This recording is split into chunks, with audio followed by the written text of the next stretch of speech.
எல்லாம் வல்ல அல்லாஹ்வின் நல்லடியார்களே, அல்லாஹ்வின் அளப்பெரும் கிருபையினால் யூதர்களின் வாழ்வும் வரலாறும் என்ற தலைப்பின் கீழ் அவர்களுடைய வரலாற்றின் தொடக்க கால செய்தியை நேற்றைய தினம் நாம் பார்த்தோம். அதனுடைய தொடர்ச்சியாக நபி யாக்கூப் அலைஹிஸ்ஸலாம் அவர்களிடமிருந்து துவங்கிய இஸ்ரவேலர்களுடைய வரலாறு, நபி யாக்கூப் அலைஹிஸ்ஸலாம் அவர்களுடைய பிள்ளைகளுக்கு இடையிலே ஏற்பட்ட பிணக்குகளின் விளைவாக, கருத்து வேறுபாட்டின் விளைவாக முதலாக இந்த யூதர்களின் மூதாதையர்கள் எகிப்து தேசத்திற்குள்ளே குடியேறுகிறார்கள். எப்படி அந்த குடியேற்றம் நடக்கிறது என்று சொன்னால், ஆரம்பத்தில் யாக்கூப் அலைஹிஸ்ஸலாத்தினுடைய பிள்ளைங்கள்ல ரெண்டு வகையான பிள்ளைகள் இருக்கிறாங்க. ஒரு தாரம், மூத்த தாரம், இளைய தாரம். மூத்த தாரத்துக்கு சில பிள்ளைங்க, இளைய தாரத்துக்கு சில பிள்ளைங்க. இந்த இரண்டாவது தாரத்தினுடைய பிள்ளைகளாக நபி யூசுப் அலைஹிஸ்ஸலாமும் அவங்களுக்கு ஒரு சகோதரரும் இருக்கிறாங்க.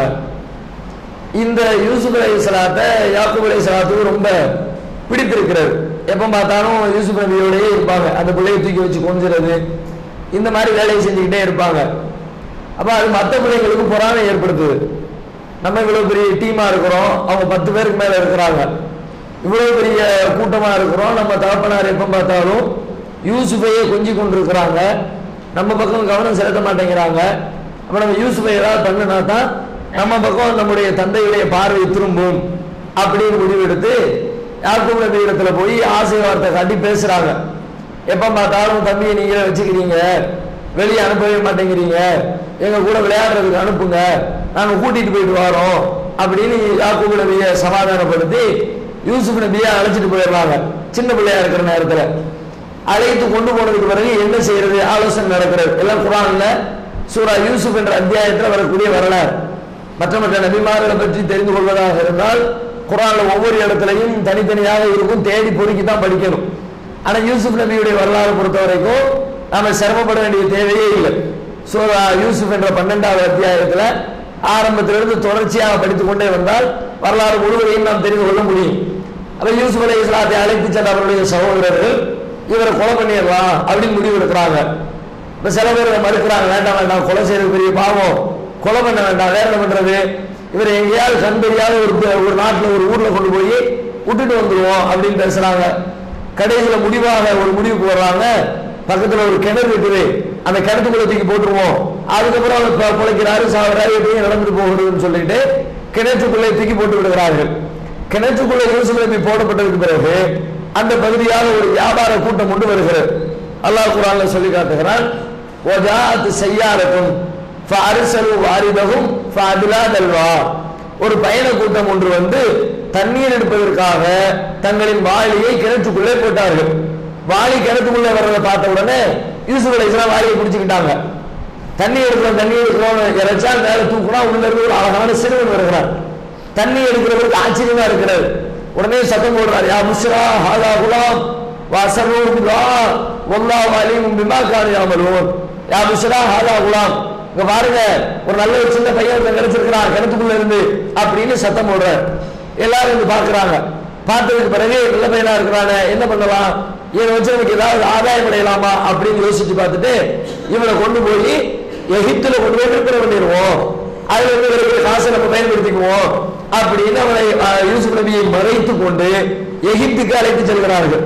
எகிப்துல கொண்டு போய் சந்தையில விலை பேசி யூசுப் அலைஹிஸ்ஸலாத்தை ஒரு அந்த நாட்டில் இருக்கிற முக்கிய பிரமுகர்களிடத்துல விற்பனை செய்து விடுகிறார்கள். இதுதான் பனு இஸ்ரவேலர்கள் முதலாக எகிப்துக்குள்ளே நுழைகிற வரலாறு. அது வரைக்கும் வெளியில இருக்கிறாங்க.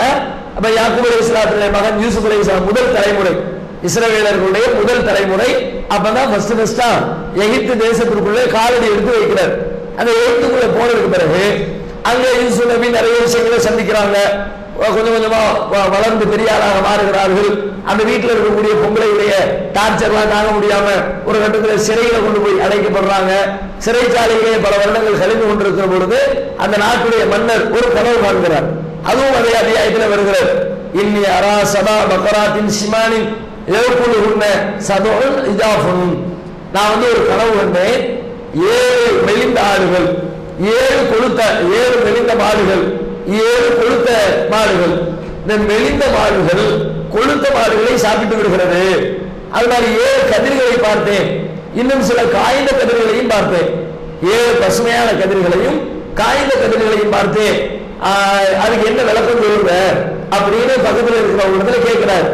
அப்ப அவங்க சொல்றாங்க, காலு அவகாசம் அகலம், இதெல்லாம் வெறும் ஒண்ணுமில்லாத ஒரு காரணம் இல்லாத ஒரு கனவு, இதெல்லாம் ஒரு காரணம் தேடிட்டு இருக்காதீங்க, அதெல்லாம் என்னன்னு சொல்ல முடியாது. அப்ப ஒருத்தர் சொல்றாரு, இல்ல இல்ல சிறையில் ஒருத்தர் இருக்கிறாரு, அவர் கரெக்டா கனவு விளக்கம் சொல்லுவாரு, அவர்கிட்ட போய் நான் கேட்டுட்டு வர்றேன், போய் விவரத்தை கேட்கிறாங்க. யூசுப் நபி விளக்கம் சொல்றாங்க. 7 கொழுத்த மாடு என்பது 7 வருடங்கள் நீங்கள் நல்ல முறையில் விவசாயம் செய்வீர்கள், அதை குறிக்கிறது. 7 மெலிந்த மாடுகள் என்பது அந்த 7 வருடம் பஞ்சகாலம் வரும். ஒரு 7 வருஷம் நல்ல விளைச்சல் கிடைக்கும், அடுத்த 7 வருஷம் ரொம்ப பஞ்சமா போயிடும். அப்படி பஞ்சம் ஏற்படக்கூடிய காலத்துல நீங்கள் நல்ல செழிப்பா இருக்கும்போது சேர்த்து வச்சீங்களே, அந்த தானியங்களை எல்லாம் இந்த பஞ்ச காலத்தில் காலி செய்து விடுவீர்கள். இதுதான் அந்த கனவுக்குரிய விளக்கம் என்று யூசுப் நபி சொல்லி அனுப்புகிறார்கள். அதுக்கு சில திட்டங்களையும் சொல்றாங்க. அந்த 7 வருஷத்தை இப்படி சமாளிக்கிறது, அறுவடை செய்த பொருளை இப்படி பாதுகாத்து வைக்கிறது, எல்லாத்தையும் சொல்லி அனுப்புறாங்க. மன்னருக்கு ரொம்ப பிடிச்சு போச்சு, நல்லா அழகாக கருத்து சொல்றாரு. இவர் சொல்லக்கூடிய அந்த கனவுக்கு விளக்கம் ரொம்ப ஏற்றுக்கொள்ள தகுந்ததா இருக்கிறது. அழைச்சிட்டு வாங்க யூசுப் நபி அழைத்து வரப்படுகிறார்கள். உன்னை நான் என் பக்கத்துல வச்சுக்கிறேன், உனக்கு முக்கியத்துவமான ஒரு பதவியை கொடுக்குறேன் அப்படிலாம் அவர் பேசுறாரு.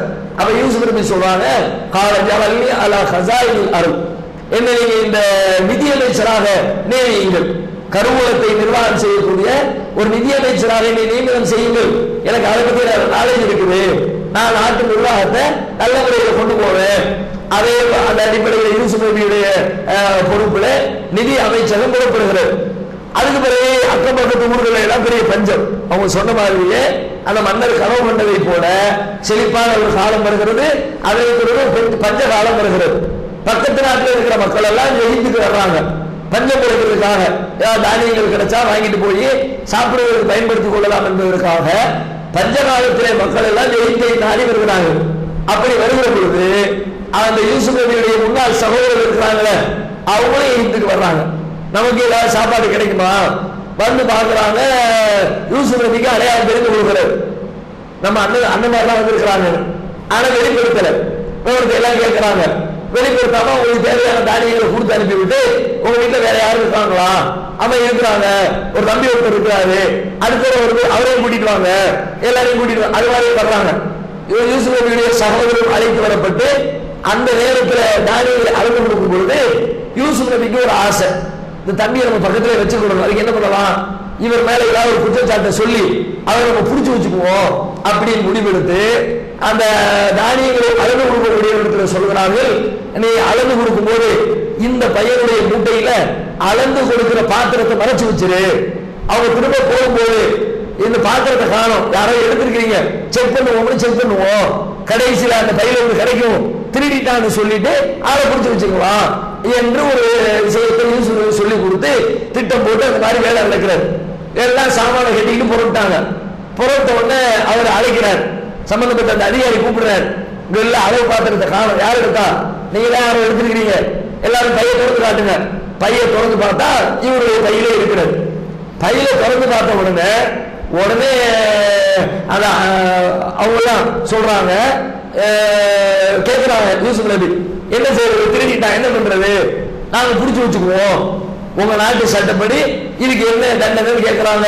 எங்க நாட்டுல யாராவது திருடிட்டா ஆளை பிடிச்சு வச்சுக்குவாங்க, அப்ப நாங்க ஆளை பிடிச்சு வச்சுக்கிறோம் அப்படின்னு சொன்ன உடனே அந்த அண்ணன் சொல்றாங்க, இவருக்கு ஒரு அண்ணன் இருக்கான், அவருக்கு தான் திருட்டு போயாரு. யூசுப் நபி டென்ஷன் ஆயிடுச்சு. இவ்வளவு நேரம் பொறுமையா இருந்தாங்க, என்னடா இது நான் ஒரு தப்பு செய்யாம அநியாயமா கொண்டு போய் என்ன கிணத்துல தள்ளி விட்டுட்டு இப்ப என்னையும் சேர்த்து திருட்டு பண்ண கேட்டீங்களா, இதெல்லாம் குரான்ல வரக்கூடிய வரலாறு, திருட்டு பண்ண கேட்டீங்களா அப்படின்னு சொல்லிட்டு கடந்த கால விஷயம் எடுத்து விடுறாங்க. அவங்க சில வார்த்தைகளை சொல்ல பார்த்த உடனே நீங்க போய் பேசுகிறீர்கள் அப்படின்ற மாதிரி கடினமான வார்த்தைகளை பயன்படுத்தின உடனே அவங்களுக்கு லேசா டவுட் வந்துருச்சு. இதுக்கு வக்காலத்து வாங்கி பேசுறாரு, பழைய நேரத்துல கரெக்டா சொல்றாரு. காலுவ இன்னைக்கு அந்த யூசுப், நீங்களா யூசுப்போ, காலால யூசுப், நான் தான் யூசுப். எல்லாரும் ஷாக் ஆயிடுச்சு. அல்லாஹ் எனக்கு பேர் உதவி செய்திருக்கிறான், நீங்கள் ஒரு பெரும் தவறை செய்து விட்டீர்கள், நான் பொறுமை மேற்கொண்டேன், அல்லாஹ் எனக்கு ஒரு நல்ல கண்ணியத்தை வழங்கி இருக்கிறான் அப்படின்னு சொல்லிட்டு எல்லா விவரத்தையும் சொல்லி அனுப்பி, சரி போய் ஊருக்கு போங்க, ஊருக்கு போயிட்டு அண்ணன் தகப்பனாரு தாயாரு மற்ற எல்லாரும் இருக்கிறாங்கல்ல, எல்லாரும் அழைத்து கொண்டு வாருங்கள் அப்படின்னு சொல்லி அனுப்புகிறார்கள். அதுபோல ஊருக்கு சென்றவர்கள் இந்த விஷயத்தை எடுத்து சொல்லி, யூசுப் உயிரோட இருக்கிறாரு, யாக்கூப் அலைஹிஸ்ஸலாம் அது வரைக்கும் அழுதுகிட்டே இருக்கிறாங்க, யூசுஃபை காணாம வருத்தப்பட்டுக்கிட்டே இருக்கிறாங்க, சின்ன பிள்ளைகள் தொலைஞ்சு போயிட்டாங்க, என்ன சொல்ல தெரியலையே. அவர்களுக்கு பதில் சொல்லப்படுகிறார், ஒன்னும் தொலைஞ்சு போகல, உங்க பிள்ளை ஒரு பெரிய மந்திரியா இருக்கிறாரு, அந்த நாட்டுடைய நிர்வாகத்தை வழிநடத்தி போய்கிட்டு இருக்கிறாரு, நம்ம எல்லாரையும் கூப்பிட்டு இருக்கிறாரு என்று சொல்லி யாக்கூப் நபியுடைய மனைவி, யாக்கூப் அலைஹிஸ்ஸலாத்துடைய இன்னொரு பிள்ளைகள் அத்தனை பேரை அழைத்துக் கொண்டு எகிப்து தேசத்திற்குள்ளே அவர்கள் அத்தனை பேரும் குடியிருந்து வருகிறார்கள். அப்போ இஸ்ரவேலருடைய தந்தையான யாக்கூப் அவர்கள் வந்து விட்டார்கள், அவருடைய பிள்ளைகள் வந்து விட்டார்கள், எகிப்து தேசத்துக்குள்ளே அவருடைய வாழ்க்கை ஓடிக்கொண்டே இருக்கிறது. யாக்கூப் நபி மரணித்து வருகிறார்கள், யூசுப் நபி மரணித்து வருகிறார்கள், அவருடைய பிள்ளைகளும் மரணிக்கிறார்கள். அப்படியே காலங்கள் ஓடிக்கொண்டே இருக்கிறது. 11 வருடங்கள் கடந்து ஒரு கட்டத்திலே அந்த நாட்டிலே நிலைமை தலைகீழாக மாறுகிறது. எப்படி மாறுகிறது? வெளியூரில் இருந்து வந்த யாக்கூப் நபியுடைய பிள்ளைகள் அவங்க 12 பேர்ல, அப்ப பிள்ளைங்க போக்குவரத்துல நிறைய ஒரு பெரிய சமுதாயமா இருப்பாங்கல்ல, ஒவ்வொருத்தரும் ஒரு 8 10 பிள்ளை இருந்துச்சுன்னா 12 பேருக்கு பிள்ளை வந்துச்சுன்னா எப்படி இருக்கும்? அவங்களே பெரிய நூறுமா இருப்பாங்க, வீட்டுல சாப்பாடு ஆக்கணுமே, கல்யாணத்துக்கு சமையலாக்குற மாதிரி ஆக்க வேண்டியது இருக்கும். ஒரு பெரிய இனமாக பழகி பெருகி இருக்கிறார்கள். இப்ப அந்த லோக்கல்ல இருக்கக்கூடிய பூர்வீக குடிமக்களுக்கும் பனு இஸ்ரவேலர்களுக்கு இடையில கருத்து வேறுபாடு வந்து கொண்டே இருக்கிறது. ஒரு கட்டத்துல அந்த தேசத்தில் ஒரு ஆட்சியாளர் வருகிறான். அவன் என்ன செய்யறான்? வெளியூர்ல இருந்த அந்த வந்தேரிகள் இவங்க வந்து இங்க பெரிய சொகுசா வாழ்ந்துட்டு இருக்கிறாங்க, வாழ விடக்கூடாது, இவங்களை கடுமையாக அடிமைப்படுத்தி அடக்குமுறை செய்ய வேண்டும் அப்படின்னு முடிவெடுத்து அவர்களை அடிமைகளாக மாற்றுகிறான். அவர்களுக்கு இடையே பல்வேறு விதமான துன்பம் துயர்களை ஏற்படுத்துகிறான்.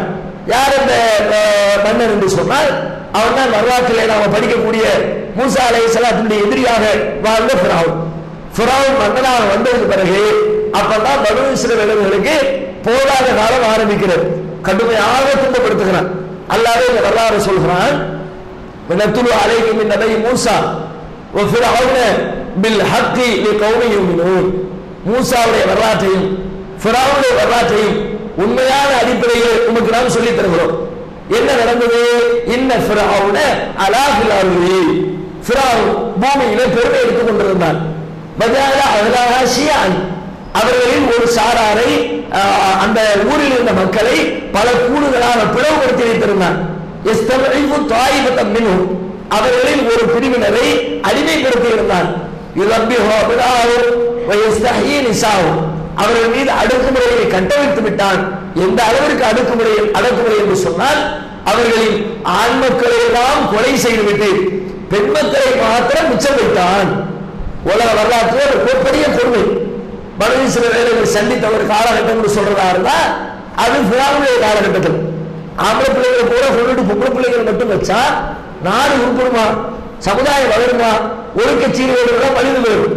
ஒரு 200 பொம்பளைங்க இருக்கிற இடத்துல 50 ஆம்பளைகள் மட்டும் இருந்தா என்னத்துக்கு ஆகும்?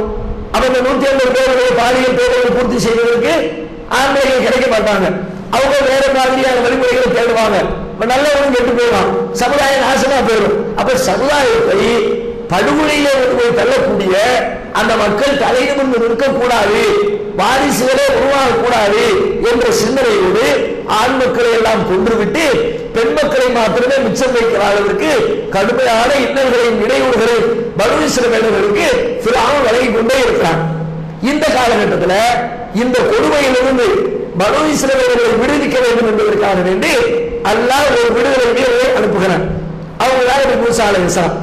மூசா அலைஹிஸ்ஸலாம் ஏகத்துவ பிரச்சாரத்தை செய்ய இறை தூதராக இருக்கிறார்கள் என்பதோடு அதோடு முக்கியமான பணி அடிமைப்படுத்தப்பட்டு கிடக்கிற இந்த சமூகத்திற்கு விடுதலை பெற்றுத் தர வேண்டும். இதுதான் மூசா நபிக்கு வழங்கப்பட்ட முக்கியமான ஒரு பணி. இதை பற்றி அல்லாஹ் குர்ஆனில் சொல்லி காட்டுகிறான். 28வது அத்தியாயத்தில் சூரத்துல் கஸஸ் என்ற சூறாவில் அந்த செய்தியை சொல்லுகிறான். ஒரு நுரீது அன்னமுன்ன அலல்லதீன சுலைஃபு ஃபில் அர்த் வனஜஅலஹும் அஇம்மத்தன் வனஜஅலஹுல் வாரிசீன். அந்த அடிமைப்படுத்தப்பட்டு கிடக்கிற அந்த மக்களுக்கு நாம் அருள் புரிய வேண்டும் என்று விரும்பினோம். வஜஅலஹும் அஇம்மத்தன், அவர்களை தலைவர்களாக ஆக்க வேண்டும், வஜாரத்துல் வாரிசின் அந்த ஊருக்கு உடமையாளர்களாக அதிகாரிகளாக அவர்களை ஆக்க வேண்டும் என்று நாம் விரும்பினோம். ஒரு வக்கீலவும் ஒன்றுடைய பிறவனவ ஹாமான ஜுனூதஹுமா மின்ஹும் மாஜாலுஹதரூன் அவர்களை அந்த தேசத்திற்கு ஆட்சியாளர்களாக மாற்றி ஃபிரௌனும் ஹாமானும் எதை பயந்து கொண்டிருந்தார்களோ அதை அந்த ஃபிரௌனுக்கும் ஹாமானுக்கும் காட்ட வேண்டும் என்றும் நாம் விரும்பினோம். என்ன சொல்ல வர்றா? பனூ இஸ்ரவேலர்களை மேல உயர்த்தி ஃபிரௌனையும் ஃபிரௌனுடைய கூட்டத்தாரையும் அப்படியே தலைவராக மாற்ற வேண்டும் என்று நாம் முடிவெடுத்தோம். அதற்காக மூசாவுடைய தாயாருக்கு நாம் வகி அறிவித்தோம். அன் அருள்ஹி, நீங்க இந்த மூசாவுக்கு பால் ஊட்டுங்கள், குழந்தையை வளர்த்து ஆளாக்குங்கள் என்று சொன்னோம். நீங்க பயந்தால், ஏன்னா ஆம்பளை பிள்ளையா இருக்குது, ஆம்பளை பிள்ளை பிறந்திருக்க செய்தி கிடைச்சதுன்னா ஃபிரௌன் கொலை பண்ணிடுவான், பிள்ளையை வளர்க்க முடியாது அப்படின்னு நீங்க பயந்தால் அந்த குழந்தையை நீங்கள் கடலிலே ஒரு பேரை செய்து அந்த பேரையில் வைத்து ஒரு பெட்டியில் வைத்து கடலுக்குள்ளே அந்த குழந்தையை தூக்கி போட்டு விடுங்கள். எல்லா ராத்து இலைக்கு முர்சலீன், அந்த குழந்தையை உங்களிடத்தில் மீண்டும் கொண்டு வருவோம், அந்த குழந்தையை அல்லாஹ்வின் தூதர்கள் ஒருவராகவும் நாம் ஆக்குவோம் என்று மூசாவுடைய தாயாருக்கு சொல்லி அந்த பிள்ளைய கடலில் தூக்கி போட சொல்கிறார்கள். மூசா அலைஹிஸ்ஸலாம் கடலில் அந்த பெட்டியோடு நீந்தி கொண்டே இருக்கிறார்கள். ஒரு கட்டத்திலே ஃபிரௌனுடைய குடும்பத்தாரும் அந்த பெட்டியை பார்க்கிறார்கள். திறந்து பார்த்தால் உள்ளுக்குள்ளே அழகான குழந்தை. ஆம்பளை பிள்ளையாச்சா கொண்டுடலாமா என்று முடிவெடுக்கிறான். எந்த பிள்ளை தெரியலையே, இஸ்ரவேலருடைய பிள்ளையா அல்லது எகிப்தியர்களுடைய பிள்ளையா யாருன்னு தெரியல, ஏன் கொண்டு சந்தேகத்தில் இருப்பாங்க, கொண்டுருவோம் என்று ஃபிரௌன் நினைக்கிற நேரத்தில் அவருடைய மனைவி சொல்கிறார்கள், வேண்டாம் வேண்டாம், சின்ன பிள்ளையா இருக்குது, நாமளே எடுத்து வளர்ப்போம், நமக்கு ஏதாவது விதத்தில் பயனளிக்க கூடும் என்று சொல்லி அதை தடுத்து நிறுத்தி அந்த குழந்தையை ஃபிரௌனுடைய வீட்டிலேயே வளர்க்க ஆரம்பிக்கிறார்கள். வளர்ந்து கொண்டே வருகிறது குழந்தை. ஒரு கட்டத்தில் பாலூட்டுவதற்காக வேண்டி மூசாவுடைய தாயாரிடத்தில் திரும்ப கொண்டு போய் விடுகிறார்கள். பிள்ளை பால் கொடுக்கிறது யாருன்னு ஆளை கேட்கிறாங்க. மூசா அலைஹிஸ்ஸலாம் அம்மாவை வந்து நானே பால் கொடுக்குறேன் அப்படின்னு அவச்சிக்க பிள்ளைய மீண்டும் அந்த பிள்ளை மூசா நபி அவங்களுடைய தாயாருடைய கைகளுக்கு போனதுக்கு பிறகு அவங்க சொல்லி சொல்லி வளர்க்கிறாங்க. ஃபிரௌனுடைய ஆள் கிடையாது, நம்ம பனூ இஸ்ரவேலர்கள் நம்மளை கோபப்படுத்திக்கிட்டு இருக்கிறான், எல்லா விதத்தையும் சொல்லி வளர்த்து கொண்டே வருகிறார்கள்.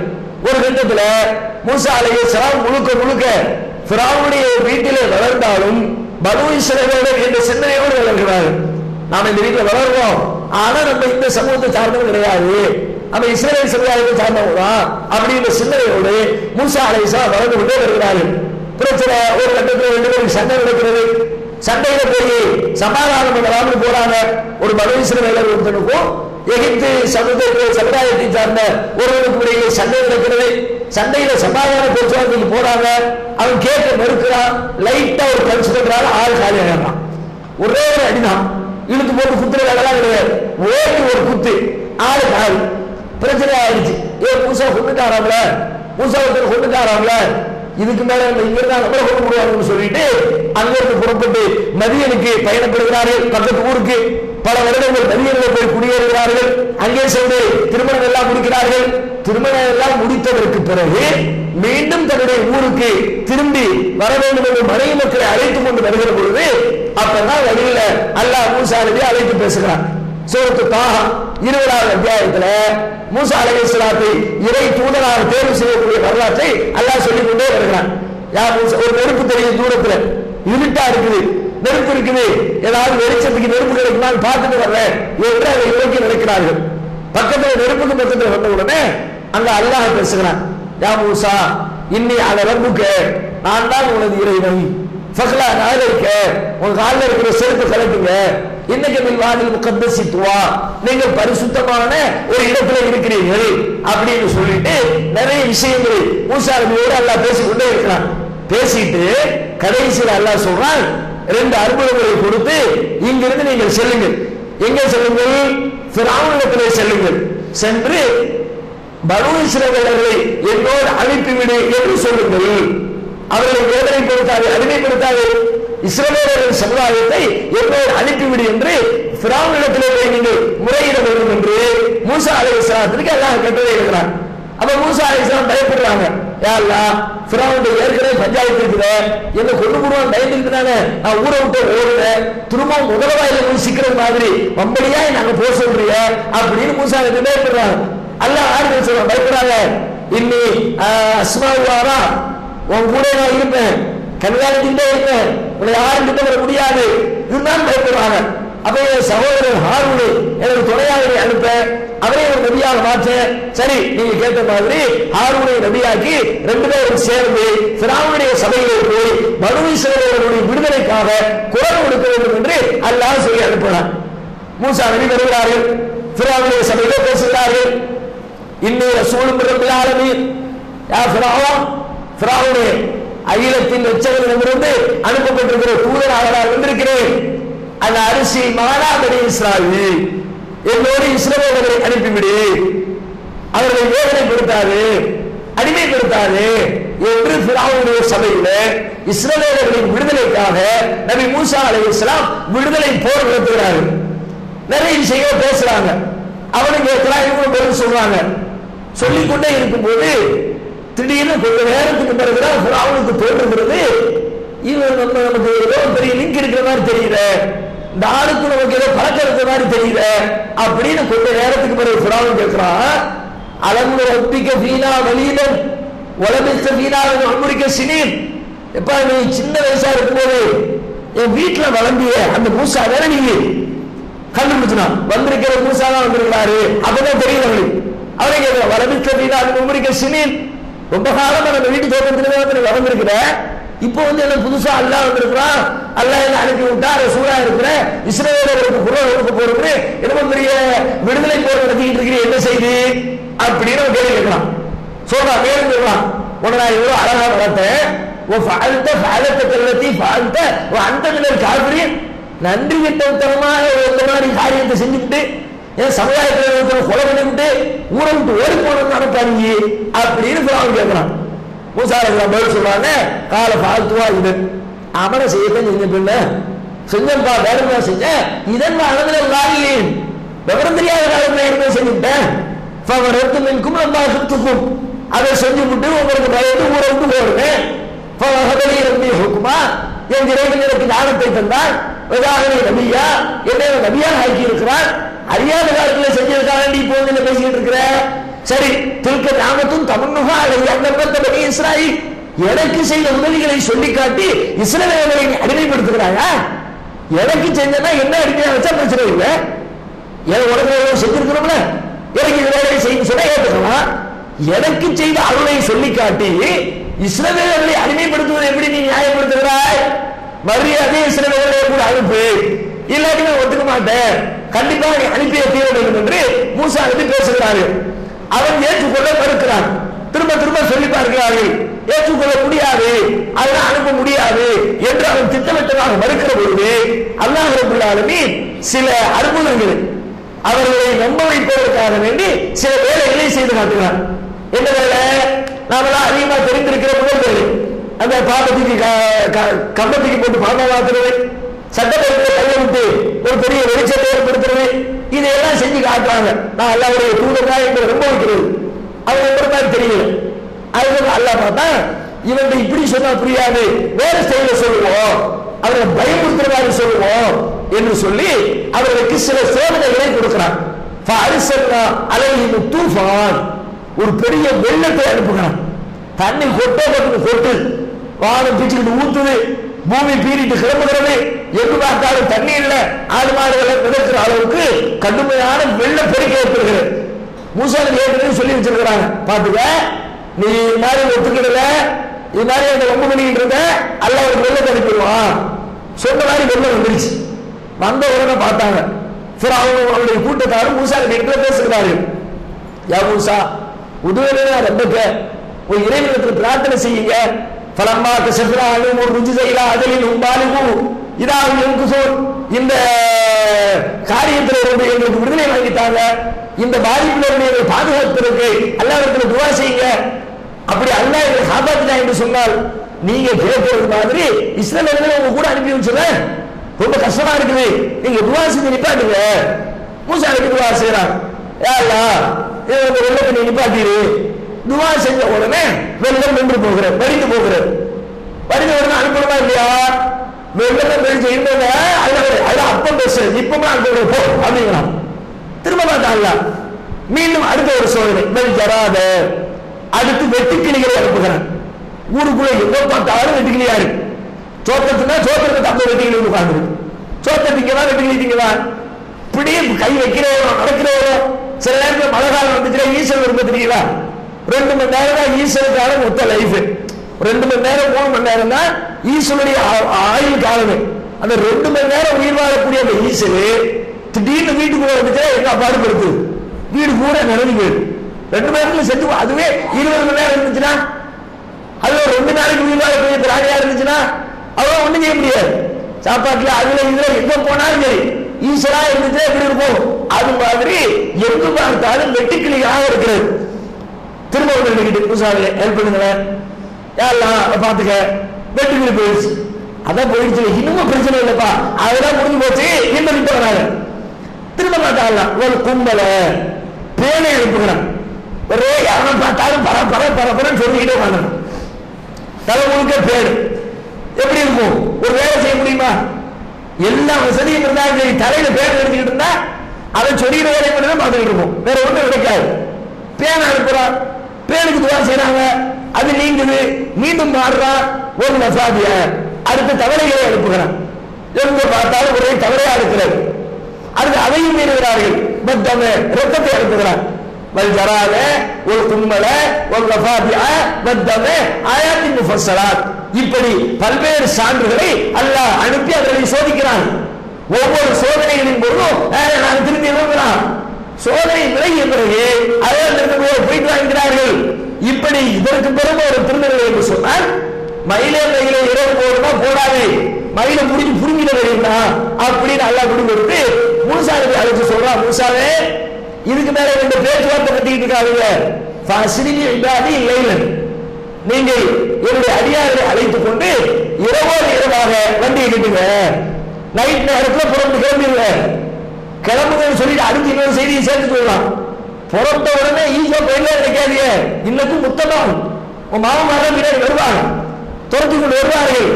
ஆனாலும் நீங்கள் கிளம்பி போங்க என்று அல்லாஹ் ரப்பல் ஆலமீன் மூசா நபிக்கு அறிவுறுத்தி பனு இஸ்ரவேலை எல்லாம் இரவோடு இரவாக தயார் செய்து கழுதை குதிரை ஒட்டகம் இந்த மாதிரி எல்லா வாகனங்களையும் ரெடி பண்ணி கொண்டு இரவுல கிளம்பியாச்சு.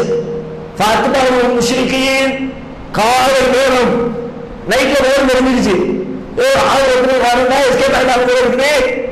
ஆளை பிடிக்கவும் என்ன செய்யறது? படையை திறப்பு என்று சொல்லி ஃபிரௌன் ஒரு படையை தயார் செய்து கொண்டு அங்கிருந்து புறப்படுகிறார். முன்னால் கடல் வருகிறது. கடலை கடப்பதற்காக இருக்கிற நேரத்தில் பின்னால் ஃபிரௌன் வந்து விட்டான். அல்லாஹ் குர்ஆன்ல சொல்லி காட்டுகிறான். ஃபலம்மா தரால் ஜமானி, 2 கூட்டத்தாரும் ஒருவரை ஒருவர் பார்த்துக் கொண்ட பொழுது கால அஸ்ஹாபு மூசா, மூசாவுடைய தோழர்கள் சொன்னார்கள், யா மூசா இன்னால முதலக்கூர், மூசாவே பிடிச்சிருவோம் போல இருக்குத, உங்க பேச்சை கேட்டுட்டு ஓடி இருந்தோம், இருக்கிற வரைக்கும் இந்த அளவு சோறு போட்டுக்கிட்டா இருந்தோம், 2 அடி அடிச்சாலும் மிதி மிதிச்சாலும் சாப்பிடுறதுக்கு வழி இருந்துச்சு, உயிராக வாழ்ந்துகிட்டு இருந்தோம். சரி வந்தீங்க, விடுதலை பண்றீங்க, பெருசா புரட்சி வருமா என்னதாம பேசுறீங்கன்னு உங்க பேச்சை கேட்டு ஓடி வந்தா, முன்னாடி வந்தாலும் சாவு, பின்னாடி வந்தாலும் சாவு. முன்னாடி போனா கடல்ல வந்து நிம்மதியா சாவு, பின்னாடி அவங்க மாட்டினா அது சித்திரவதை பண்ணி சாவு. இப்படி வருஷமா மாட்டிக்கிற மாதிரி ஒரு சூழலை ஏற்படுத்திட்டீங்களே என்று மூசா நபி இடத்துல சொல்கிறார்கள். அப்ப மூசா நபி சொல்கிறார்கள், கல்லா இந்த மழையிறப்பை செய்ய இல்லை, என்னோடு என் இறைவன் இருக்கிறான். நான் என்ன நானாக ஓடி வந்தேன்? அல்லாஹ் ஓடி போன்னு சொன்னா அல்லாஹ் இது பாதுகாப்பு தெரியாதா? என்னை அனுப்பி வச்ச ரப்பு என்னை பாதுகாப்பான், கவலைப்பட தேவையில்லை. இந்த மழையிறப்பை செய்து என்னோடு என் இறைவன் இருக்கிறான், அவன் எனக்கு வழிகாட்டுவான் என்று தன்னுடைய தோழர்களுக்கு ஆறுதல் சொல்கிறார்கள். அல்லாஹ் உடனே பதிலளிக்கிறார். மூசா அசாக்கல் பஹர், மூசாவே உங்கள் கையில் இருக்கிற கைத்தடியினால் கடலை அடியுங்கள்.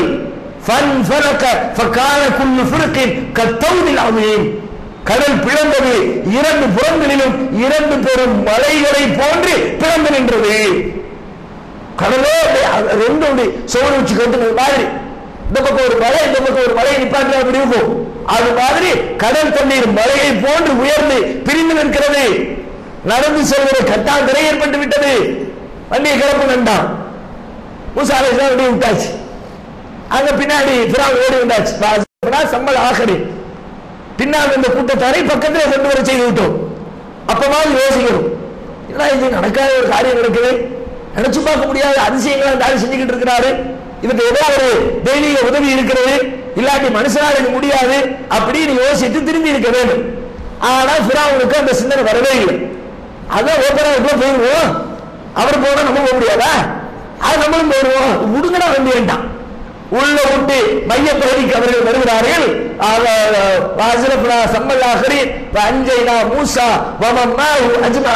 மூசாவையும் அவரோடு இருந்தவர்களையும் காப்பாற்றினோம். சும்மா அகரக்கினர் ஆகரின் பின்னால் அந்த ஃபிரௌனின் கூட்டத்தாரை தண்ணீருக்குள்ளே நாம் மூழ்கடித்தோம். மூழ்க கடைசி நேரம் சூரத்து யூனுஸ் 10வது அத்தியாயத்துல 89 பேசுறாங்க. 90, 91, 92 கடைசி நேரத்தில் இருக்கிற கிளைமேக்ஸ் என்ன நடக்கிறது? சும்மா அதிரக்க உள்ள கரப்பு தண்ணீரில் மூழ்கக்கூடிய கடைசி நிமிடத்திலே ஃபிரௌன் சொல்லுகிறான், கால ஆமன்து அன்னஹு லா இலாஹ இல்லல்லதி ஆமனத் பிஹி பனூ இஸ்ராயீல். இஸ்ரவேலர்கள் எந்த இறைவனை வணக்கத்திற்குரிய இறைவன் அவனை தவிர வேறு யாரும் இல்லை என்று சொன்னார்களோ அவனையே வணக்கத்திற்குரிய இறைவன் நான் ஒத்துக்கொள்கிறேன், நானும் ஈமான் கொள்கிறேன், இஸ்ரவேலர்கள் சொன்ன கடவுள் தான் உண்மையான கடவுள் என்பதை ஏற்றுக்கொள்கிறேன் என்று கடைசி நிமிடத்திலே ஃபிரௌன் சொல்கிறான். ஆமனத் பிஹி பனூ இஸ்ராயீல். அப்ப அல்லாஹ் அவனை பார்த்து பேசுறான், ஆல்லான வகதா சைத்த கபுலு. ஏன்னா இப்பதான் அவனுக்கு புத்தி வந்துச்சா? புத்தி வர்றது எவ்வளவு வேலைகளை செஞ்சோம், எத்தனை அற்புதங்களை செஞ்சு காட்டினார், எத்தனை சோதனைகளை கொடுத்து பார்த்தோம், ஒண்ணுலையாவது அறிவு வந்துச்சா? ஆல்லான வகதா அசைத்த கபுல். இப்பதான் அவனுக்கு அறிவு வருதா?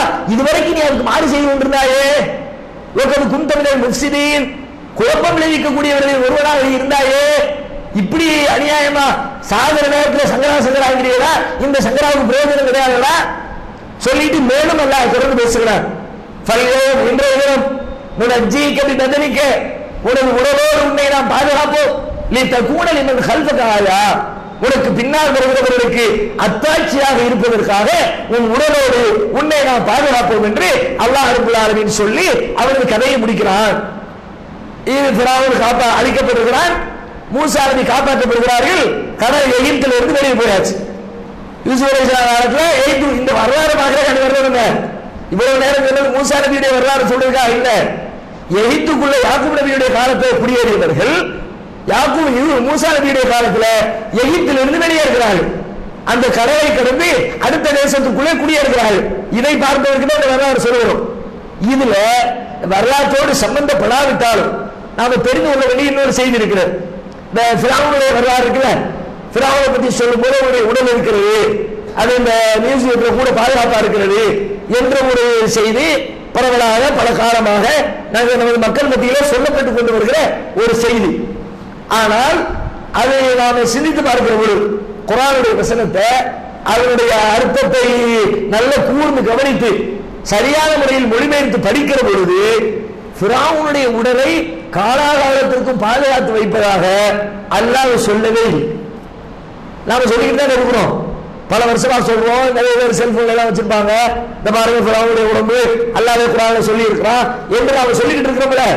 ஆனால் சிந்தித்து பார்க்கிற பொழுது சரியாக அந்த வசனத்தினுடைய ஒவ்வொரு வார்த்தைக்கும் வெயிட் கொடுத்து யோசித்து பார்த்தால் அல்லாஹ் இப்படி ஃபிரௌனுடைய மாறிய காலத்துக்கும் பாதுகாத்து வைப்பதாக அந்த வசனத்தில் அல்லாஹ் சொல்லவே இல்லை.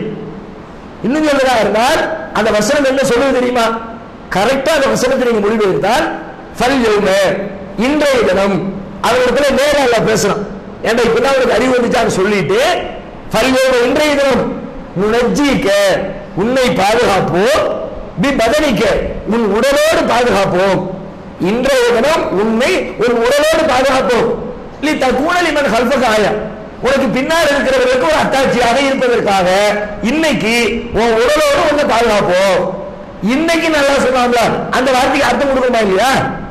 உன் உடலை பாதுகாப்போம்னா பிரச்சனை இல்லை. அதுல இன்றைக்கு அன்றைய தினம், அந்த நாள் அல்லது இந்த நாள், அல்லோன்ற சொல்லுக்கு ஒரு அந்த நாள் அப்படின்னு அர்த்தம் வைக்கலாம், அல்லது இந்த நாள் அர்த்தம் வைக்கலாம், ரெண்டு அர்த்தம் வரும்.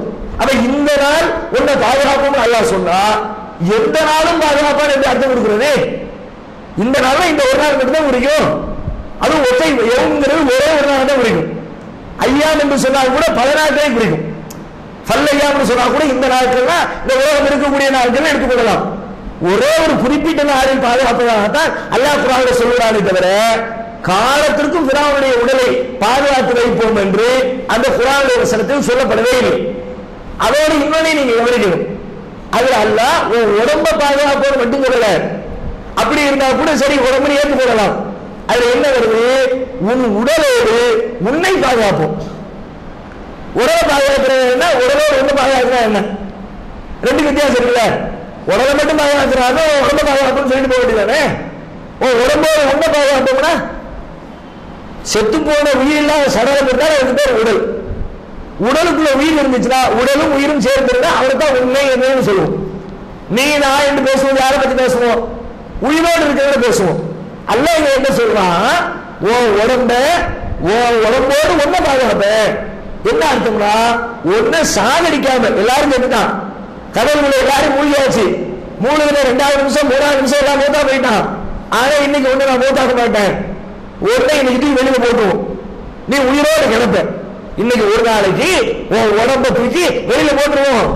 உடம்போட உன் உசுரோடு நீ துடித்துக் கொண்டிருப்பாய். அதை பின்னாடி வரவும் பார்ப்பான். உன் ஊர்ல உன் கூட சண்டைக்கு வராம, உன் கூட மூசாவுடைய படையை துரத்தி கொண்டு வராமல் ஊர்ல பெண்கள் குழந்தைகள் முதியவர்கள் எல்லாம் இருந்திருப்பாங்களே, அவங்க எல்லாரும் வந்து பார்ப்பாங்க.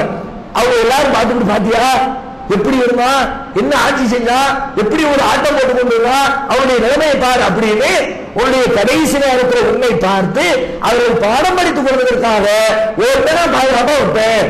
கடலுக்குள்ளேயே அவனை மூத்தாக்கிட மாட்டேன், வெளியில இழுத்து கொண்டு மக்கள் பார்வைக்கு கொண்டு வந்ததுக்கு பிறகுதான் உனக்கு நான் மரணத்தை ஏற்படுத்துவேன் என்று அல்லாஹ் சொன்னதாகத்தான் அந்த வசனத்தில் இருக்கவே தவிர உன் உடலை காலத்திற்கும் பாதுகாப்போம் என்று சொன்னதாக அந்த வசனத்தில் அர்த்தம் கொள்ளவே முடியாது. இது குர்ஆனுடைய வசனத்திலிருந்து நாம் தெரிந்து கொள்ள வேண்டிய செய்தி. இன்னொரு கோணத்தில் நீங்க யோசித்து பார்க்கலாம். சரி, இப்ப இது ஃபிரௌனுடைய உடலை நம்ம ஒன்று நம்புறோம்ல, அல்லாஹ் குர்ஆன்ல அப்படிதான் சொன்னான்னு ஒரு பேச்சுக்கு நம்பினால் மூசா நபி காலத்தில் ஃபிரௌன் வாழ்ந்தான், அது குர்ஆன்ல ஆதாரம் இருக்கிறது.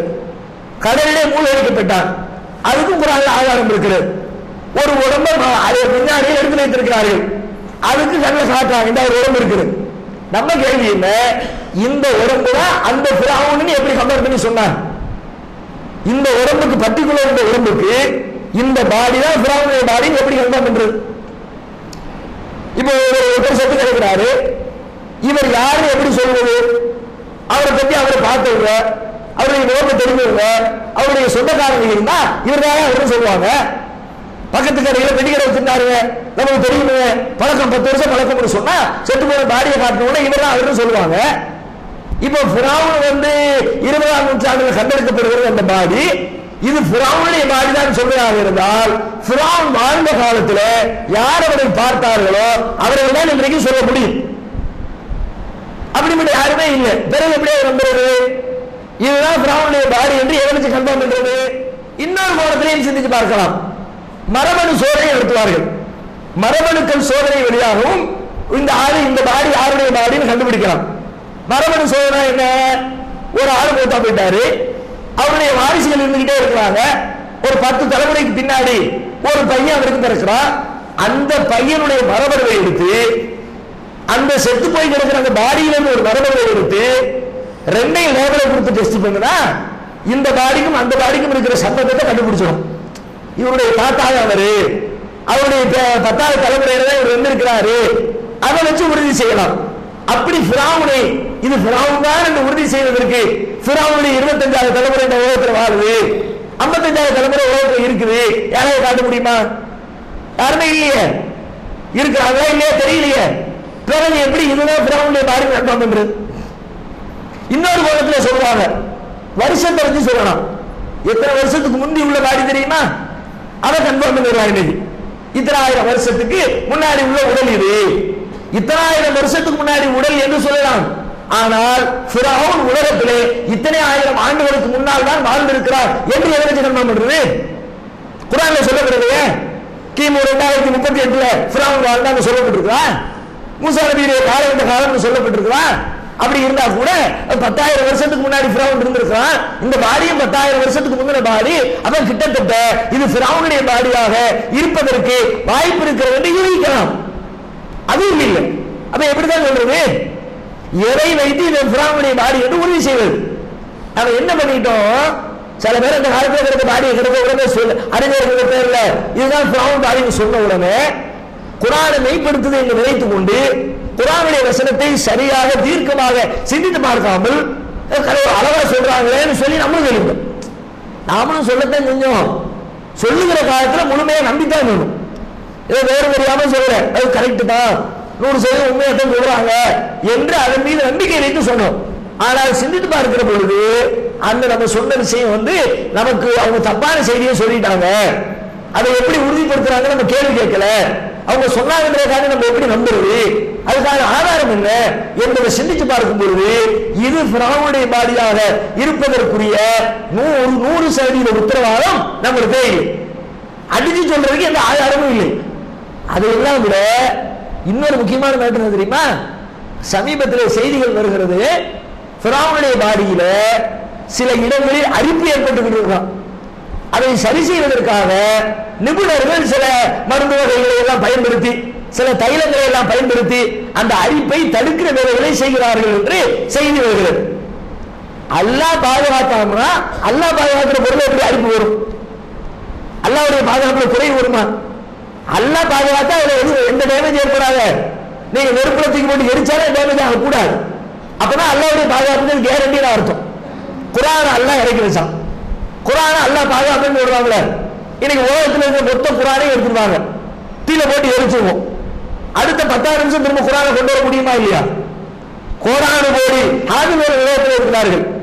மொத்த குர்ஆனை எரிச்சாலும் உலகத்தில் குர்ஆன் இருக்கிறது, உள்ளத்திற்குள்ளே பாதுகாப்பு வச்சிருக்காங்க.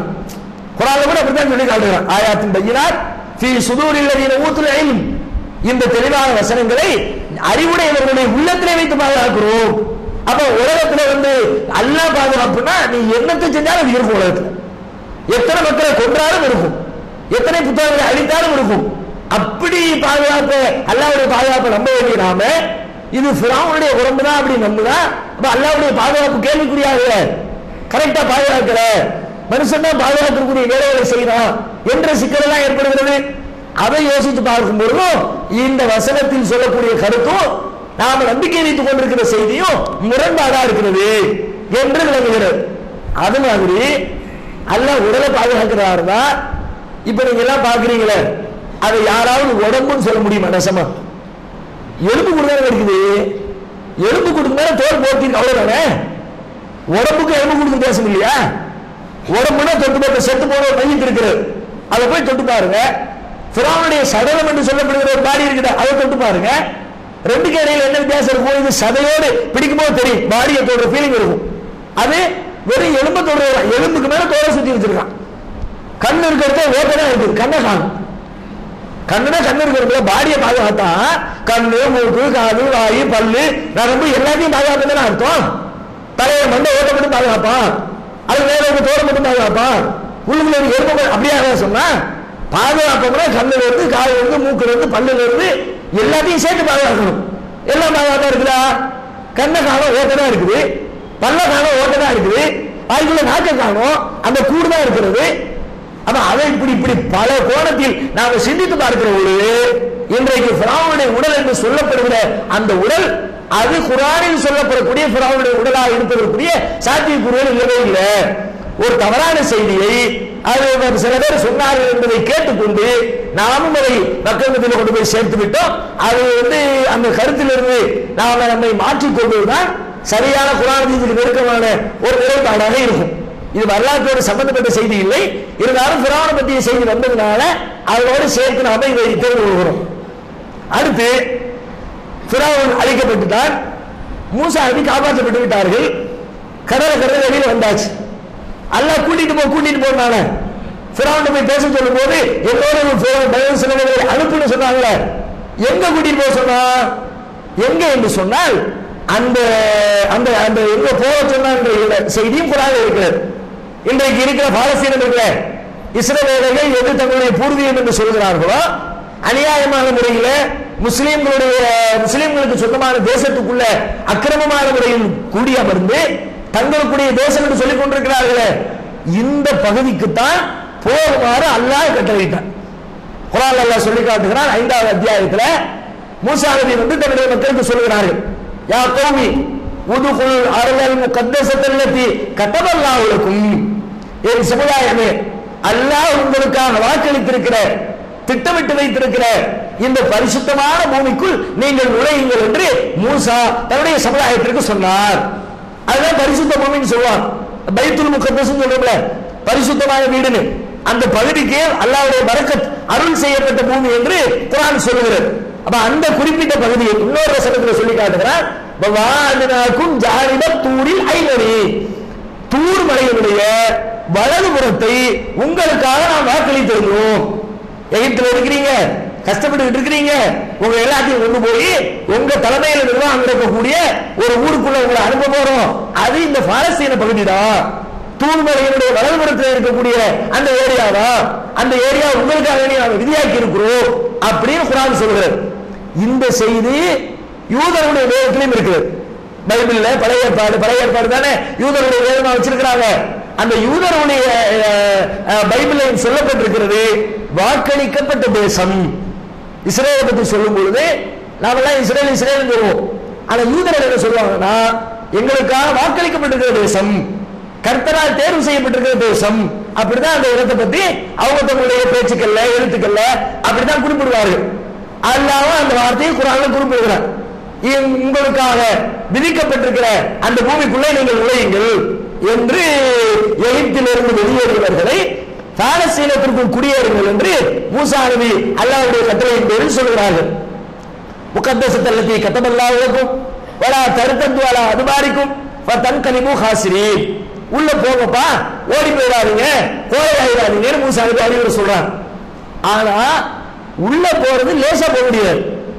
உள்ளுக்குள்ள ஏற்கனவே ஒரு சாரர் வாழ்ந்து கொண்டிருக்கிறார்கள்.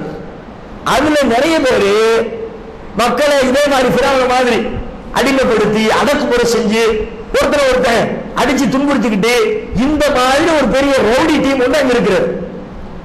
இவங்க சொல்றாங்க, யா மூசா இன்னால நதுகுலஹா ஹத்தா யஹ்ருஜு மின்ஹா ஃபயஹ்ருஜு மின்ஹா ஃபைன்னா தாஹிலூன்.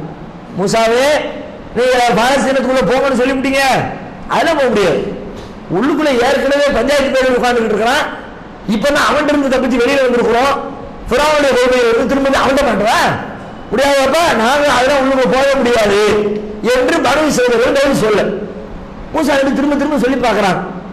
அல்லாஹ் குர்ஆன்ல சொல்றான், அதுல ஒரு 2 நல்ல மக்கள், அவங்க அந்த மக்களுக்கு அறிவுரை சொல்றாங்க. மூசா நபி சொல்லி பார்த்தா கேட்கலையா, என்னடா இப்படி இருக்கிறாங்க, அல்லாஹ் இவ்வளவு உதவி செஞ்சாங்க, அந்த ஊருக்குள்ள போகணும்னு சொன்னா ஊர்ல வச்சு அல்லாஹ் உதவி செய்ய மாட்டானா, இப்படி பயணமொழியா இருக்காங்க அப்படின்னு மூசா நபி வெக்ஸா இருக்கும் பொழுது ஒரு 2 நல்ல மனிதர்கள் சொல்றான். கால ரஜுலானி மினல்லதீன யகாஃபூன அனாமல்லாஹு அலைஹிம், அல்லாஹ் யார் மீது அருள் புரிந்தாரோ அப்படிப்பட்ட 2 நல்ல மனிதர்கள் அவர்களை பார்த்து சொன்னார்கள், உதுகுலு அலைஹில் பாப், அல்லாஹ் சொன்ன மாதிரி இந்த வாசலுக்குள்ள நுழையுங்கள், ஃபதவக்கலு அலைஹி, அவன் மேல நம்பிக்கை வைங்க, அல்லாஹ் மேல நம்பிக்கை வச்சு அல்லாஹ் உங்களுக்கு வெற்றி தருவான்பா, நீ எதுக்கு பயப்படுற, அல்லாஹ் வேற உன்னை போக சொல்றான், அல்லாஹ் உனக்கு உதவி செய்ய மாட்டானா, போங்கன்னு சொல்லி பார்த்தாரு. அவங்க பேச்சையும் அந்த மக்கள் கேட்கல. மூசா நபி அல்லாஹ்விற்கு கையேந்திட்டாங்க. ரப்பி இன்னி லா அம்லிகு இல்லா நஃப்ஸி வ அஹி, யா அல்லாஹ் நீ சொல்றதை கேட்டு நடக்கிறதுக்கு என்னையும் என் சகோதரியும் தவிர ஒருத்தரும் இல்லை, ஒருவேளை என் பேச்சை கேட்க மாட்டேங்கிறான். இவ்வளவு நாள் கூட வாடா, ஓடி போனா, தப்பிச்சு வரலாம், அப்பமெல்லாம் ஓடி ஓடி வந்தாங்க. ஆனா இப்ப வந்து பிறகு நான் எதை சொன்னாலும் கேட்க மாட்டேங்கிறான். அதனால என் கட்டுப்பாட்டில் இவர்கள் இல்லை. ஃபஃப்ருக் பைனனா வ பைனல் கௌமில் ஃபாசிகீன், யா அல்லாஹ் எங்களுக்கும் இந்த பாவிகளுக்கும் இடையில நீயே தீர்ப்பு சொல், முடிவை நீ சொல்லு. இவ்வளவு தூரம் உதவி செஞ்சிருக்கிற இந்த பையனுக்கு இன்னும் புத்தி வரலன்னா என்னதே நீ சொல்லு, நான் அதை ஏத்துக்கிறேன் அப்படின்னு மூசா நபி கையெழுத்துறாரு. அல்லாஹ் பார்த்தான், இவ்வளவு உதவியை செஞ்சதுக்கு பிறகு உனக்கு புத்தி வரலாட்டி அதுக்கு தகுந்த மாதிரி ஒரு பாடத்தை கொடுக்கணும்னு சொல்லிட்டு قال فإنها محرمة عليهم 40 سنة, உள்ளுக்குள்ள போகணும்னு சொன்னோம், போக மாட்டேங்கிறியா, இன்னும் 40 வருஷத்துக்கு நீ எந்த ஊருக்குள்ளே போக முடியாது. 40 வருஷத்துக்கு நீ ஊர் ஊரா சுத்து, உனக்கு நாடே கிடையாது, ஊரே கிடையாது, நாடோடியாக இவர்கள் சுற்றுவார்கள். முஹர்ரமத்துன் அலைஹிம் 40 சனத்தன், 40 ஆண்டுகளுக்கு இந்த பூமி இவர்களுக்கு தடுக்கப்பட்டு விட்டது. 40 வருஷம் பாலஸ்தீனத்துக்குள்ள நுழைய முடியாது, ஊர் ஊரா சுத்து, அப்படின்னு 40 ஆண்டு காலம் நாடோடிகளாக ஒரு பெரிய பாலைவனத்தில் அவர்களை அல்லாஹ் சுற்றி திரிய விட்டு விட்டான். அதை கூட நீங்க பார்க்கலாம். இந்த வேலையை சொல்லும் பொழுது அல்லாஹ் ஏன் இவ்வளவு கோபப்பட்டான்னா, வெறுமனே நாங்க போகலன்னு சொல்லி இருந்தா கூட பிரச்சனை இல்லை. என்ன சொல்லுவாங்க தெரியுமா? திரும்ப திரும்ப மூசா நபி சொன்ன உடனே, யா மூசா இது ரப்பு அந்த ரப்புக்க காத்திரா, மூசாவே சண்டைக்கு போக நீங்க கூப்பிட்டு இருக்கிறீங்க, நீங்களும் உங்க அல்லாவும் சேர்ந்து சண்டைக்கு போங்க. அல்லா இருக்காங்க பெரியா இருக்காங்க, அவனை கூட்டிட்டு சண்டைக்கு போங்க. நாங்க இங்கேயே உட்கார்ந்து இருக்கிறோம், சண்டையெல்லாம் முடிஞ்சதுக்கு பிறகு தகவல் சொல்லுங்க, நான் உள்ள வந்து சேர்ந்துக்கிறோம். அதான் இவ்வளவு திமிரா பேசுறீங்க, 40 வருஷம் சுற்றுலா ஊர்ல அப்படின்னு நாடோடிகளாக அவர்களை அல்லாஹ் சுத்த விடுகிறார். 40 ஆண்டு காலம் இப்படியே சுத்தக்கூடிய காலகட்டத்தில் தான் நாம கேள்விப்படுற மண்ணு செல்வா சாப்பாடு அல்லாஹ் மூசா நபியுடைய சமுதாயத்துக்கு கொடுத்தாங்கன்னு அதுவே 40 வருஷம் கொடுத்தோம். போய்கிட்டே இருக்கிற மக்களுக்கு சாப்பாடு வேணும்ல. ஒரு இடத்துல தங்கி இருந்தாங்கன்னா விவசாயம் பார்ப்பாங்க, காய்கறிகளை விளைவிச்சுக்குவாங்க, அறுவடை செஞ்சு சாப்பிட்டுக்குவாங்க, ஊரோட சுத்திக்கிட்டு இருக்கவங்க. அந்த காலகட்டத்தில் அவர்களுக்காக வழங்கப்பட்ட உணவு தான் மண்ணு என்ற உணவும் சல்வா என்ற உணவு. மண்ணு சல்வா என்ன? இது நீங்க தஃசீர் புத்தகங்களை எடுத்து பார்த்தால், குர்ஆனுக்கு விளக்க எழுதி வச்சிருப்பாங்கல்ல, எடுத்து பார்த்தா கிட்டத்தட்ட ஒரு 50 கருத்தாக சொல்லி வச்சிருப்பாங்க. ஒருத்தர் சொல்றார் மண் என்றால் அது காடை, இன்னொருத்தர் மண் என்றால் அது கௌதாரி, இன்னொருத்தர் மண் என்றால் அது சிட்டுக்குருவி, இன்னொருத்தர் மண் என்றால் அது போக்கு. அவன் இஷ்டத்துக்கு அவன் ஊர்ல என்னென்ன பிராணி இருந்துச்சோ அந்த பிராணிகள் பேர பூரா பட்டியல் போட்டு ஆளுக்கு. சல்வானா என்னப்பா? சல்வானா அது ஒரு ஸ்வீட்டு, எல்லாருமே ஸ்வீட் தான், ஆனா ஏரியாவுக்கு தகுந்த மாதிரி மாறும். இந்தியாக்காரன் ஸ்வீட் தான், அது என்ன ஸ்வீட்? அல்வா மாதிரி ஸ்வீட்டு, ஹைதராபாத் அது லட்டு மாதிரி ஸ்வீட்டு. இந்த மாதிரி ஆளுக்கு மண்ணுக்கு ஒரு விளக்கம், சல்வாவுக்கு ஒரு விளக்கம் இஷ்டத்துக்கு எழுதி வைத்திருக்கிறார்கள். ஆனா மண்ணு சல்வாவை பொறுத்த வரைக்கும் ரசூலுல்லாஹி விளக்க முடியட்டாங்க. மண்ணுனா என்ன சல்வானா என்னங்கிறத சொல்லும் பொழுது நபிகள் சொன்னார்கள், அல் கும்மாத்து மினல் மன்னி அல் கும்மாத்து மின சல்வா, மண்ணு என்பதும் சல்வா என்பதும் காளான் வகையை சார்ந்த ஒரு வகை உணவு. மண்ணு சல்வானா வானத்திலிருந்து கொட்டுற உணவு இல்லை, அப்படிதான் கதை சொல்லுவாங்க. அதுக்கு எல்லாம் சொல்லுவாங்க, நைட் தூங்குவாங்க, அல்ல அப்படியே மரத்துடைய இலைகள்ல எல்லாத்தையும் இறக்கி வச்சிருவாங்க, காலங்காத்தால எழுந்த உடனே இலையை வலிச்சு வச்சு நக்கிடுவாங்க. இப்படிதான் கதை சொல்லிட்டு இருக்கிறாங்க. ஆனா அல்லாஹ் வானத்திலிருந்து தொப்பு தொப்புன்னு இறக்கல. மண்ணு செல்வாங்கிற காளான் வகையை சார்ந்த உணவை கொடுத்தாங்கன்னா, காளான் ஒரு ரெடிமேடு ஃபுட்டுங்க, ரொம்ப இன்ஸ்டன்டா உடனடியாக தயார் செய்யக்கூடிய. இப்போ உங்களுக்கு அரிசி சோறு வேணும், இன்ஸ்டன்டா அரிசி சோறு கிடைக்குமா? அரிசியை விளைய வச்சு அறுவடை பண்ணி சமைச்சு என்னெல்லாமோ பண்ணும், பல மாதங்கள் தேவைப்படும். ஆனால் காளான் ஃபுட் எடுத்துக்கிறதா இருந்தா நைட்டு வச்சிங்கன்னா காலையில காளான் சாப்பிட்டுருவான். ஒரு 4 மணி நேரம் 5 மணி நேரத்துல காளான் வளர்ந்து வந்துடும். அதனால தான் தமிழ்ல கூட பழமொழி சொல்லுவாங்க, நேற்று பெஞ்ச மழையில இன்னைக்கு முளைச்ச காளான் தான். நம்ம எல்லாம் ரொம்ப காலமா சொல்லிட்டு இருந்தாங்க, வருஷம் 30 வருஷம் ஆனவனே இப்ப விட்டுட்டான். ரொம்ப நாள் சொல்லுவாங்க, இப்போ போயிருவேன் நமக்கு தெரியாத தெரிஞ்சு போது 30 வருஷமா நான் ஆலிம்சா இருக்கேன், 40 வருஷமா பயான் பண்ணி பலன் பண்ணி கொட்டையை போட்டுக்கிட்டு இருக்கேன் ஏன் அப்படின்னு சொல்லுவாங்களே. அந்த நேற்றைக்கு பெஞ்ச மழையில இன்னைக்கு முளைச்ச காளான்னா என்ன அர்த்தம்? காளான் இன்ஸ்டன்டா முளைச்சிடும். தண்ணியை ஊற்றி ஒரு சாப்பிட்டு பைய போட்டு விரைவில் தூக்கி வச்சீங்கன்னா ஒரு 4 மணி நேரம் 5 மணி நேரத்தில் காளான் ஃபுட் ரெடி ஆயிரும். இவங்க பயணம் பண்ணிக்கிட்டே இருக்கிறாங்களா, பயணிகளுக்கு தோது வாங்கணும். ஏதாவது ஒரு இடத்துல கூட டெண்டன்சி வாங்குறாங்களா, எந்திக்கும் போது சாப்பிட்டு போயிடும். அது ஒரு பையில மண்ணெண்ணி வச்சு விதையை தூவி தலையில தூக்கி நடந்தாலே போதும், 4 மணி நேரத்துக்கு பறிச்சு தூக்கிட்டே இருக்கலாம். இந்த மாதிரியான ஒரு ரெடிமேட் இன்ஸ்டன்ட் ஃபுட்டாக அல்லாஹ் இந்த மண்ணு செல்வா என்ற ரெண்டுமே காளான் தான். காளான்ல நிறைய வெரைட்டி இருக்குல்ல, அந்த மாதிரி 2 விதமான வெரைட்டியில அல்லாஹ் அவர்களுக்கு உணவு கொடுத்தார். அந்த காலத்துல அவர்களுக்கு நிழல் கொடுத்தார், மேகத்தை நிழலிட செய்தான் வருகிறது. வல்லல்லாஹ் அலைக்கும் கமாம், உங்களுக்கு நாம் மேகத்தை கொண்டு நிழலிட செய்தோம். மேகத்தை நிழல் கொடுக்கிறதுனா ஏன்? இப்ப மேகத்தினால மேகத்துடைய நிழலால் நாம பயனடைகிறதா இருந்தா வீடு கட்டி குடியிருக்கிறவங்க பயனே கிடையாது.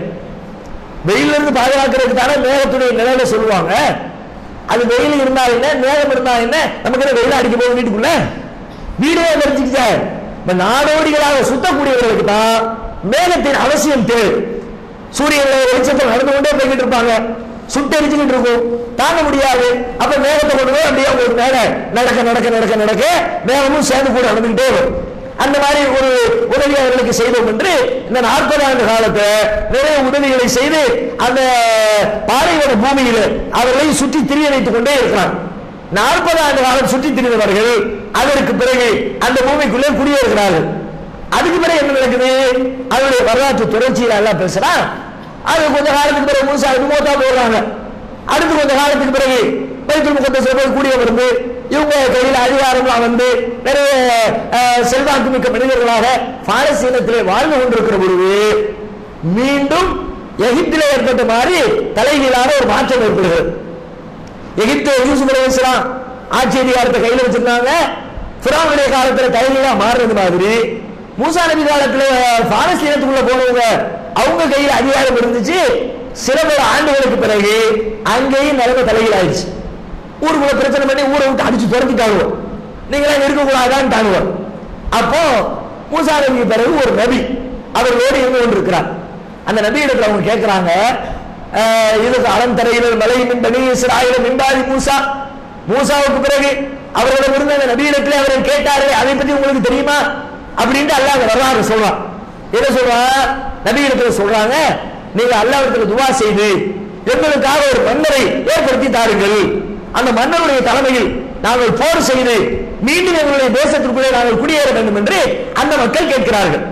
அப்ப அந்த நபி கேட்கிறாரு, ஃபலம்மா குத்திபா அலைஹிமுல் கிதாபு தவல்லு ஃபலா அஸைதும் இன் தவல்லைதும், அல்லாஹ் உங்களுக்கு போற கடமையாக்குறதுக்கு பிறகு திரும்ப போர் செய்ய மாட்டேன் ஓடி போயிட்டீங்கன்னா என்னடா பண்றது? நபி கேட்கிறார். அப்ப அவங்க சொல்றாங்க, ஒமாலனா அல்லாஹ்னு காத்தில மின் சபீலில்லாஹ், அல்லாஹ்வுடைய பாதையில போர் செய்யாமல் இருப்பதற்கு எங்களுக்கு என்ன நேர்ந்தது? எங்களை வீட்டை விட்டு விரட்டி இருக்கிறாங்க, எங்க பிள்ளைங்களை எல்லாம் கொண்டு இருக்கிறாங்க, இதுக்கு பிறகு நாங்கள் சண்டை போடாம இருப்போங்க? சண்டை போடுறோம், ஆளை கொண்டு வா, நீ அரசரை கொண்டு வந்துட்டா. உடனே அல்லாஹ் ஒரு அரசரை அனுப்புகிறார். சூரத்துல் பக்ராவில் 180வது வசனத்திலிருந்து தொடர்ச்சியாக பேசப்படக்கூடிய செய்தி. வகால லஹும் நபிய்யும் இன்னல்லாஹ கத் பஅஸ லக்கும் தாலூத் மலிகா, தாலூத் என்பவரை ஒரு மன்னராக அல்லாஹ் நியமிக்கிறார். அவருடைய தலைமையில போய் போர் செய்யுங்க, சண்டை போட்டு நிர்வாகத்தை கையில் எடுங்க. தாலூத்துடைய தலைமையில் படை புறப்படுகிறது. படை புறப்பட்டால் தாலூத்து சொல்றாரு, அல்லாஹ் நம்மளை சோதிப்பான். நம்ம போய்கிட்டே இருக்கும்போது வழியில ஒரு ஆறு வரும், ஆற்றுல தண்ணி அள்ளி நிறைய குடிச்சிடாதீங்க, அது கம்மியா தேவை, ஒரே ஒரு மடக்கு மட்டும் அள்ளி குடிச்சுக்குங்க, ரொம்ப குடிச்சிடாதீங்க, ஏன்னா அல்லாஹ்வுடைய சோதனை அப்படின்னு சொல்லி கூட்டிட்டு போயிட்டே இருக்கிறார். ஆட்ட பார்த்த உடனே எல்லா பேரும் மழை மழை மழை மழை அள்ளி குடிச்சுட்டான். அவருக்கு டென்ஷன், ஏன்னா பின்னா சொல்லி கூட்டு வந்த ஒரு கையை தண்ணி அல்லாஹ் சோதிப்பான்னு சொன்னல, எல்லாத்தையும் அள்ளி குடிச்சு வயிறு தொப்பக்காரி ஆயிடுச்சா. உடனே தாழ்த்துறதுல இன்னைக்கு நம்மளால சண்டைக்கு வர முடியாதுப்பா, ரொம்ப டயர்டா இருக்கு. கொஞ்சம் பேர் மட்டும்தான் ஒரு கை தண்ணியை குடிச்சிட்டு வந்த மக்கள். தாழ்த்து பார்த்தாரு, போங்கடா முசிபத்து பிடிச்சிடலாம், உங்களை வச்சுக்கிட்டு போறதே முடியாது, நீ இங்கே உட்காரு போ அப்படின்னு அந்த சின்ன டீமை அழைத்து கொண்டு சண்டைக்கு போகிறார். அப்பதான் அவங்க சொல்றாங்க, கம்மின் ஃபியத்தின் கலீலத்தின் கலபத்து ஃபியத்தன் கசீரத்தன் எதிரில்லாம், எத்தனையோ சின்னஞ்சிறிய படைகள் இறைவனின் உதவியோடு பெருந்தம்பரிய படைகளை வென்றிருக்கிறது, நீ எல்லாம் வந்துதான் ஜெயிக்கணும் அவசியம் இல்லை, போ, சின்ன டீமா போனா நாங்க ஜெயிச்சு வந்துருவோம் அல்லாஹ்வுடைய உதவியோடு என்று சொல்லி படை புறப்பட்டு சண்டை நடக்கிறது.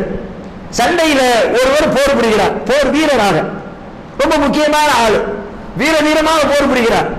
அந்த போர் புரிந்து அவர்தான் எதிரி படையினுடைய தலைவராக இருந்த ஜாலூத் என்ற மன்னனை கொலை செய்கிறார்.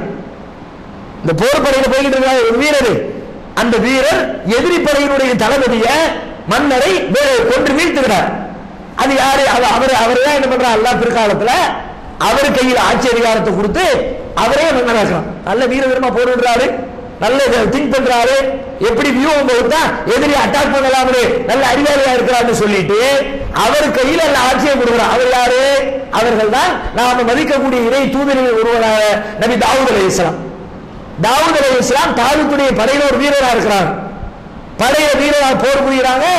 போரின் முடிவில் தாவூத் நபியுடைய கையில பாலஸ்தீனம் வருகிறது. தாவூத் அலைஹிஸ்ஸலாத்துடைய ஆட்சி ஓடிக்கொண்டே இருக்கிறது. தாவூத் அலைஹிஸ்ஸலாம் மரணிக்கிறார்கள். அவருடைய பிள்ளை சுலைமான் அலைஹிஸ்ஸலாம் ஆட்சி பொறுப்பை கையில் எடுக்கிறார்கள். சுலைமான் அலைஹிஸ்ஸலாத்துடைய ஆட்சி பொறுப்புல யூதர்களுடைய பிரச்சனைகளுடைய இரண்டாவது கட்டம் துவங்குகிறது. முதல் கட்டம் எகிப்தில் குடியேறுவதை ஆரம்பிச்சது. அங்கிருந்து மூசா அலைஹிஸ்ஸலாம் காலத்துல பாலஸ்தீனத்திற்குள்ள குடியேறும் பொழுது அதை மையமாக வைத்து பாலஸ்தீனம் எங்களுடைய பூர்வீக தேசம் என்று உரிமை கொண்டாட ஆரம்பித்தார்கள்.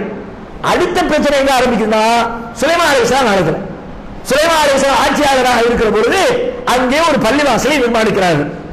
பைத்துல் முகத்தஸ் இஸ்லாமிய நம்பிக்கைப்படி 3 பள்ளிவாசல்களுக்கு அதிகப்படியான நன்மைகளை எதிர்பார்த்து நீங்கள் பயணம் செய்யலாம் என்று அனுமதிக்கப்பட்டிருக்கிறது. அந்த பள்ளிவாசலில் 3வது இடத்தில் இருக்கிற பைத்துல் முகத்தஸ் என்ற பள்ளிவாசலை கட்டியவர்கள் நபி சுலைமான் அலைஹிஸ்ஸலாம். அவர்கள் கட்டிய அந்த பள்ளிவாசலுக்கு தான் நாமும் சொந்தம் கொண்டாடி கொண்டிருக்கிறோம், யூதர்களும் சொந்தம் கொண்டாடி கொண்டிருக்கிறார். யூதர்கள் சொல்றாங்க சாலமோன் தேவாலயம் எங்களுக்குரியது, சுலைமான் எங்க ஆளு, பனு இஸ்ரவேல் சமுதாயம் சுலைமான் எங்க ஆளு, அப்படி எங்களுக்காண்டி கேட்டுனது. நம்ம என்ன சொல்றோம், சுலைமான் அல்லாஹ்வுடைய தூதர், அல்லாஹ் வணங்குறதுக்காண்டி கேட்டுனாங்க, நீனும் அல்லாஹ் வணங்குற வந்து தொழுதுக்க நம்ம சொல்றோம். அவங்க என்ன சொல்றாங்க, யாரும் பனு இஸ்ரவேலர்ல, அவர் யூத சமுதாயத்தை சார்ந்தவர்ல, மூசா நபிக்கு பின்னாடி வந்தவர்ல, அவர் எங்க நாங்க யூதர்கள், அப்ப அவர் கட்டின அந்த வழிபாட்டு தலம் எங்களுக்குரிய வழிபாட்டு தலம் என்று அன்றிலிருந்து இன்றைக்கு வரைக்கும் சண்டை நடக்குது. ஜெருசலத்தில் பிரச்சனை இருந்து கொண்டிருக்கிற இந்த கட்டடத்தை மையப்படுத்தித்தான் எல்லா பிரச்சனைகளும் சுற்றி சுழல் கொண்டே இருக்கிறது. 3 பள்ளிவாசல்கள் சொன்னாங்க, சிறந்த பள்ளிவாசல். ஒன்னு காபத்துல்லா, 2வது மஸ்ஜித் நபவி, 3வது பைத்துல் முகத்தஸ். காபாவில் தொழுதால் 1,00,000 மடங்கு நன்மை, மஸ்ஜித் நபவியில தொழுதால் 1000 மடங்கு நன்மை, பைத்துல் முகத்தஸில தொழுதால் 500 மடங்கு நன்மை. இந்த பள்ளிவாசலை சுலைமான் நபி கட்டுறாங்க. சுலைமான் நபி கட்டுறாங்கன்னா சுலைமான் நபி முதலாக கட்டல, 2வது கட்டுறாங்க. அவங்களுக்கு முன்னாடி ஏற்கனவே ஒரு நபி கட்டிட்டாங்க. யாருன்னா நபி ஆதம் அலைஹிஸ்ஸலாம். காபாவை கட்டினாங்கல்ல, காபாவை கட்டி 40 வருஷம் கழிச்சு பைத்துல் முகத்தஸ ஆதம் நபி தான் கட்டினாங்க. ரசூலுல்லாஹ் சொன்னாங்க, காபா ஆதம் அலைஹிஸ்ஸலாம் வந்து காபாவை கட்டி முடிச்சதுக்கு பிறகு 40 ஆண்டுகள் கழித்து இந்த பைத்துல் முகத்தஸ கட்டினாங்க. ஆதம் அலைஹிஸ்ஸலாத்தை கணக்கு பண்ணும் பொழுது அவங்களுக்கு ஜெருசலம் மக்கா எல்லாமே நம்ம பக்கத்தில் உள்ள ஏரியா. இன்னைக்கு நீங்க மேப்ல வச்சு கணக்கெடுத்து பார்த்தா 100கணக்கான கிலோமீட்டர் இருக்கும். ஆனா ஆதம் அலைஹிஸ்ஸலாத்தை கம்பேர் பண்ணி வச்சுக்குவோம், அது ஏதோ பக்கத்து ஊர் மாதிரி. ஏன்னா ஆள் அப்படி சைஸ். ஆதம் அலைஹிஸ்ஸலாம் 60 முழம் இருப்பாங்க. 60 முழம் இருந்தாலும் கால் மட்டும் எவ்வளவு சொல்லும், 30 முழம் இருக்குல்ல, 30 முழத்துக்கு ஒரு ஆள் காலத்துக்கு வச்சாருன்னா இங்க இருந்து அடுத்த ஸ்டெப் திருச்சியில கொடுப்பாரு. திருச்சியை பக்கத்து ஊருன்றான். இங்க திருப்பூருக்கு பக்கத்துல அடுத்த ஊர் தான் திருச்சி. அவர் கணக்கில் சொல்றதா இருந்தா, நம்முடைய தந்தை ஆதம் நபியுடைய கணக்கில் சொல்றதா இருந்தா அந்த திருச்சி அதுக்கு அடுத்த ஸ்டாப் இது. வண்டி எங்க நிற்கும், 10 நிமிஷம் 5 நிமிஷம் வெயிட் பண்ணிட்டு இருப்பாங்க. அடுத்த ஸ்டாப் அடுத்து மதுரை தான், அதை விட்டா கன்னியாகுமரி தான். அந்த மாதிரி ஒரு 4 ஸ்டெப்ல தமிழ்நாட்டை காலி பண்ணிடுவாங்க. அந்த மாதிரி ஆளு ஜெகதாண்டியான வீரா இருந்தார்களா, அதனால மக்காவோட வெடிவிட்டு 2 பேட்டை எடுத்து வச்சு கொஞ்ச நாள் ஜெருசலத்துல குடி இருந்திருக்காங்க. அங்க ஒரு பள்ளிவாசல் இருந்தாரு, அவர் பள்ளிவாசலை கட்டினார்கள்.